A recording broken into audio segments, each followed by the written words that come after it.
Oke, berikutnya ya. Nah, untuk yang tadi itu kan mendeskripsikan seperti ini, subjek wa, terus kata sifat des. Nah, ini kalau di bahasa Indonesia itu contohnya ya. Jakarta ramai.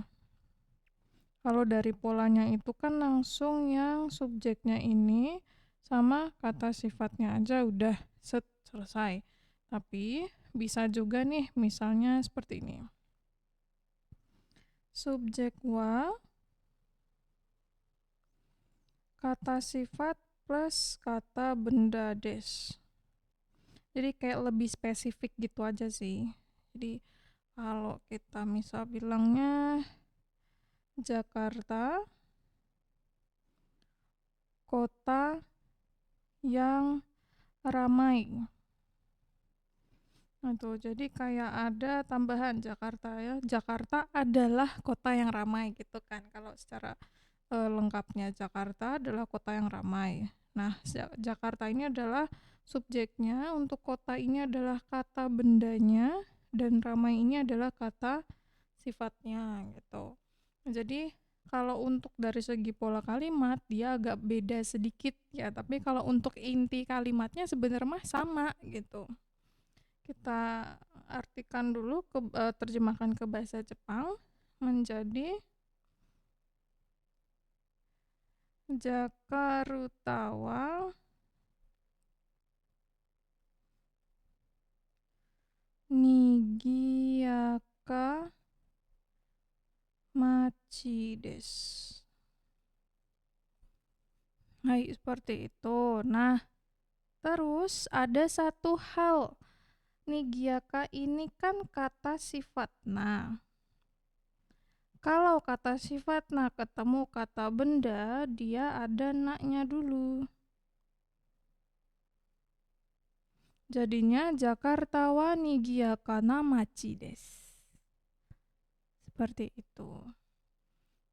Contoh lagi nih misalnya.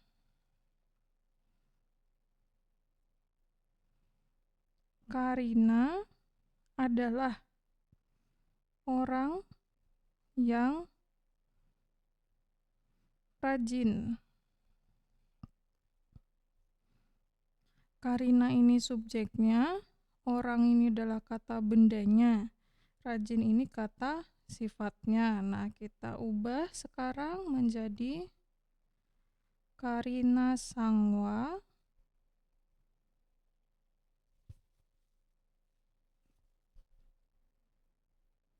majime. Tadi karena kata sifatna ya harus ada naknya dulu. Majimena hito desu. Gitu.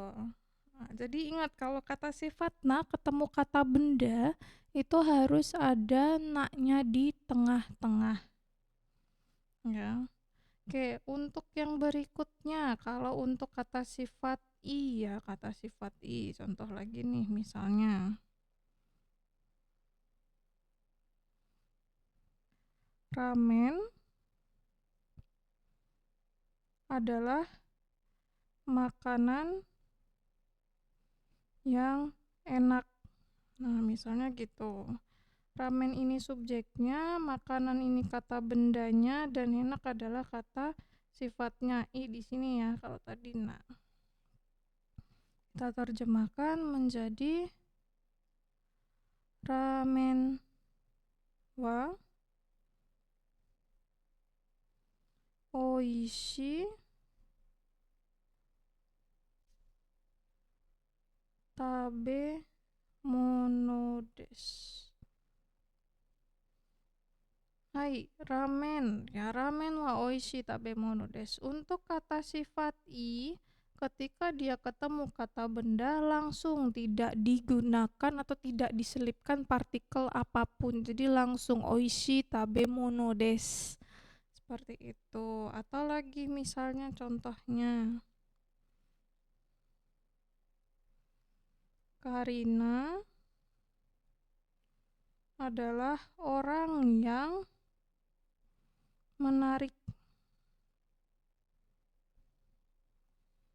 Karina subjeknya, orang kata bendanya, sama menarik nih kata sifat i. Oke, menjadi Karina sang wa omoshiroi hito desu. Ya, jadi antara kata sifat i dan kata benda yaitu tidak dipisahkan oleh partikel apapun. Seperti itu. Nah, sekarang kalau misalnya mau bertanya ya, kalau tadi kan sudah ada pertanyaan do deska. Kalau pertanyaan yang ada kata sifat plus kata bendanya menjadi seperti ini. Misal saya nanya, Jakarta kota yang bagaimana, kan tadi ada kata yang titik-titik gitu. Bagaimana? Nah, untuk ini ya pertanyaannya menjadi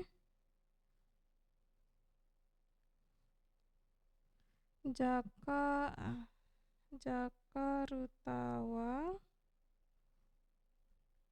Pakainya donna ya, bukan do. Donna machi desu ka? Jadi kata tanya dari sifatnya itu dia pakainya donna. Karena kan di sini nanti dijawab dengan kata sifat plus kata benda. Jadi pakainya donna machi. Tapi kalau misal kata sifatnya langsung ketemu des, itu tadi yang do desu ka. Itu jadi bedanya di situ. Kalau untuk bahasa Indonesianya mah maknanya sama ya, seperti itu.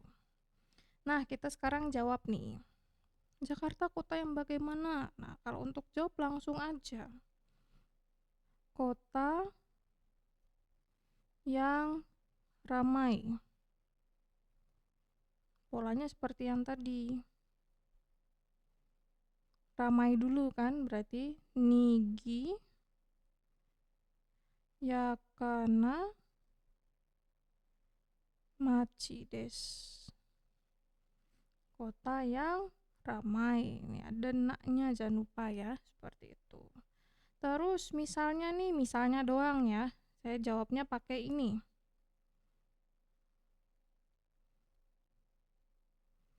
Kota yang tidak begitu mahal ya. Ini perandaian doang ya, pengandaian doang gitu. Hasilnya mah emang mahal ya.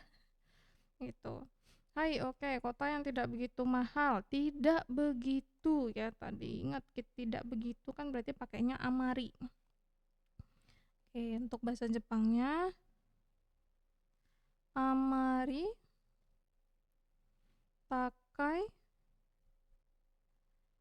machi ja ari maseng. Nah, ingat, amari itu harus ketemu bentuk negatif ya. Ketemu bentuk negatif. Terus kita lihat kenapa bukan amari takakunai, kan tidak begitu mahal. Oke, kita lihat yang ketemu dengan ekornya atau jaari masengnya ini ya, yang ketemu dengan jaari masengnya ini ya, atau yang ketemu ekornya desnya itu. Nah, itu kan kata benda, bukan si takainya. Kalau kata benda masih ingat kan yang dulu ya, kata benda des, bentuk negatifnya kata benda ja arimaseng. Gitu. Jadi yang dinegatifin bukan takainya, melainkan yang macinya ini, yang desnya ini yang dinegatifin, maci ja arimaseng. Kecuali kalau yang misalnya tadi kata sifat i des, kan yang ketemu desnya ini kan langsung si kata sifat i-nya, berarti yang dinegatifin ya kata sifat i-nya ini. I-nya jadi kunai baru des. Tapi kalau yang ketemu si kata benda si desnya ini adalah kata benda, ya otomatis Untuk negatifnya ya berarti pakai jarimaseng, seperti itu. Semoga bisa dipahami minasang.